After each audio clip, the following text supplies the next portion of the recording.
بسم اللہ الرحمن الرحیم۔ حنین کی لڑائی۔ آپ صلی اللہ علیہ وسلم مکہ ہی میں تھے کہ حال ملا کہ قبیلے حوازن اور اس کے ساتھ طائف کے کچھ اور قبیلے مسلمانوں پر حملے کی تیاری کر رہے ہیں۔ 6 سوال سن 8 ہجری 28 جنوری سن 620 عیسوی سنیچر کو آپ نے مکہ سے کوچ کیا۔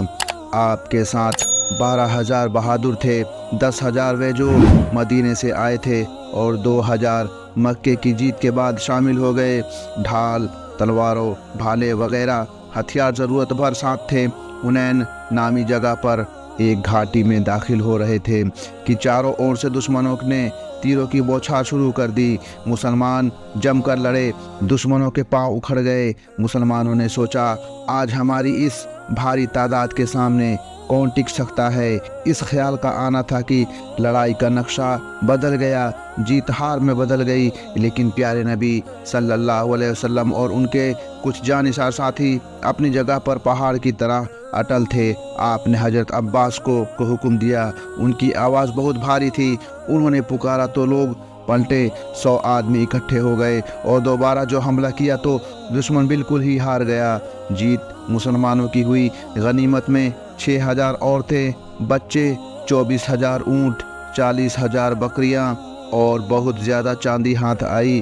حوازن کا قبیلہ وہی تھا جس سے آپ کی دائی حلیمہ کا تعلق تھا۔ مسلمانوں نے اپنی خوشی سے ان کے گھر والوں کو بنا کسی بدلے کے واپس کر دیا۔ تبوک کی چڑھائی۔ موتا کی لڑائی کے انتقام کے لیے عیسائی عربوں کی ایک بڑی فوج تیار کی گئی۔ روس کے راجہ قیصر سے بھی مدد مانگی گئی۔ اس نے 40,000 فوج بھیجی۔ خیال تھا کہ مدینہ پر حملہ کیا جائے۔ یہ حال ملا تو مدینہ کے لوگ چنتا میں پڑ گئے۔ آپ صلی اللہ علیہ وسلم نے لڑائی کی تیاری شروع کی۔ بھوک مری اور گرمی کا زمانہ تھا، اس وجہ سے فوج کی تیاری میں بڑی مشکل پیش آئی۔ پھر بھی آپ کے جانثار ساتھیوں کی کوشش سے فوج کا سامان تیار ہو گیا۔ حضرت ابوبکر صدیق رضی اللہ عنہ کے گھر میں جو کچھ تھا لا کر آپ کی خدمت میں رکھ دیا۔ آپ نے پوچھا بال بچوں کے لیے کیا چھوڑا؟ تو بولے اللہ کا نام۔ حضرت عمر رضی اللہ عنہ نے اپنی آدھی دولت اللہ کی راہ میں دے دی۔ اسی طرح آپ کے سبھی ساتھیوں سے جو کچھ بن پڑا لائے اور آپ رجب 9 ہجری ستمبر اکتوبر 630 عیسوی میں لگ بھگ 30,000 کی فوج لے کر چلے اور تبوک نامی جگہ پر پہنچ کر ٹھہرے۔ 10 دن تک وہاں ٹھہرے رہے لیکن کوئی فوج لڑنے نہیں آئی۔ پھر آپ واپس مدینے لوٹ آئے۔ حجۃ الوداع، آخری حج، ذی الحجہ سن 10 ہجری میں آپ نے ہجرت کے بعد اپنا پہلا اور آخری حج کیا۔ اس کو حجۃ الوداع یا رخصتی کا حج اس وجہ سے کہتے ہیں کہ اس میں جو تقریر آپ نے کی تھی اس کے شروع میں اس طرف اشارہ تھا کہ یہ آپ کا آخری حج ہے۔ 25 ذوالقعدہ کو آپ مدینہ سے چلے۔ 4 ذی الحجہ کو صبح میں اتوار کے دن آپ مکہ میں داخل ہوئے۔ آپ کے ساتھ لگ بھگ 10,000 مسلمان حج کے لیے آئے تھے۔ مکے میں اور لوگ بھی شامل ہو گئے۔ اس طرح یہ تعداد بہت زیادہ ہو گئی۔ اس موقع پر آپ نے ایک خطبہ دیا۔ قریش اور پورے عرب میں پھیلے ہوئے بہت سے چلن میں رواج کی برائی کرتے ہوئے اسلامی اصولوں کا نچوڑ سب کے سامنے رکھ دیا۔ آپ نے فرمایا نمبر 1 لوگوں دھیان سے سنو اور یاد رکھو، ایک مسلمان کی جات، جائیداد، عزت، آبرو دوسرے کے لیے اسی طرح ماننے لائق ہے جس طرح تم آج کے دن اس مہینے اور اس جگہ کی عزت کرتے ہو۔ اللہ تمہارے ہر عمل کا حساب لے گا۔ نمبر 2 جس طرح تمہارے لیے عورتوں کے کچھ فرض ہے اسی طرح عورتوں کے بارے میں تمہارے بھی کچھ فرض ہے۔ ان کے ساتھ نرمی کا برتاؤ کرنا اور ان کے سلسلے میں اللہ سے ڈرتے رہنا۔ نمبر 3 غلاموں کے ساتھ بھی اچھا برتاؤ کرنا۔ جو خود کھاؤ وہی ان کو بھی کھلانا، جو خود پہنو وہی ان کو بھی پہلانا۔ ان سے کوئی بھول چوک ہو تو معاف کرنا یا بہت غصہ ہو تو ان کو الگ کر دینا، وہ بھی اللہ کے بندے ہیں، ان پر ظلم نہ کرنا۔ نمبر 4 نہ کوئی عرب والا کسی باہر والے سے بڑھ کر ہے، نہ کوئی باہر والا کسی عرب والے سے بڑھ کر ہے، سب مسلمان آپس میں ایک دوسرے کے برابر ہیں۔ ہاں تم میں سے جو اللہ سے زیادہ ڈرے گا اس کا درجہ اللہ کے نزدیک زیادہ اونچا ہوگا۔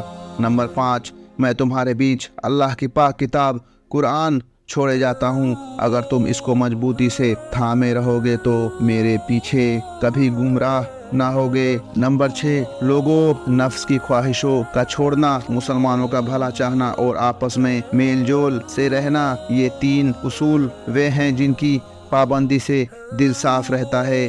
نمبر 7، تمہارا فرض ہے کہ یہ پیغام ان لوگوں تک پہنچا دو جو یہاں موجود نہیں ہیں، کیونکہ بہت سے سننے والے بولنے والے کے مقابلے میں زیادہ یاد رکھنے والے ہوتے ہیں۔ اس کے بعد آپ نے لوگوں سے پوچھا، قیامت کے دن تم سے اللہ پوچھے گا میں نے اس کے حکم تم تک پہنچائے تھے یا نہیں، تو تم کیا جواب دو گے؟ سب نے ایک آواز میں کہا، اے اللہ کے پیارے رسول، ہم لوگ گواہ ہیں کہ آپ نے اللہ کے حکم ہم تک پہنچا دیے اور رسول ہونے کے ناطے اپنا فرض پورا کر دیا۔ یہ سن کر آپ نے آسمان کی طرف دیکھا، آپ ہاتھ اٹھائے اور 3 بار فرمایا، اے اللہ تو بھی گواہ رہا۔ آپ صلی اللہ علیہ وسلم کی وفات 12 ربیع الاول 11 ہجری 8 جون 632 عیسوی سوموار کے دن شام کو چاند کے حساب سے 63 برس کی عمر میں آپ نے اس دنیا کو چھوڑ دیا۔ اس دنیا کو چھوڑنے سے پہلے مرض کی حالت میں ایک دن آپ منبر پر آئے اور فرمایا، اے مہاجر لوگوں، انسان کے ساتھ بھلائی کا سلوک کرنا۔ اب مسلمانوں کی تعداد بڑھ رہی ہے، لیکن میرے پہلے مددگار یہی لوگ ہیں، انہی کے گھر میں نے پناہ لیا۔ ان میں سے جو بھلے ہیں ان پر احسان کرنا اور جن سے کچھ بھول چوک ہو جائے ان کو معاف کرنا، میرے گھر والوں کی عزت کا بھی دھیان رکھنا اور سیدھی ہدایت پر جمے رہنا۔ مسلمانوں کے عام اجلاس سے یہ آپ صلی اللہ علیہ وسلم کا آخری خطاب تھا۔ پھر آپ صلی اللہ علیہ وسلم اس دنیا فانی سے کچھ فرما گئے۔ دوستو، ہماری یہ ویڈیو کیسی لگی کمنٹ میں ضرور بتائیں اور نماز ضرور قائم کریں۔ السلام علیکم ورحمۃ اللہ وبرکاتہ۔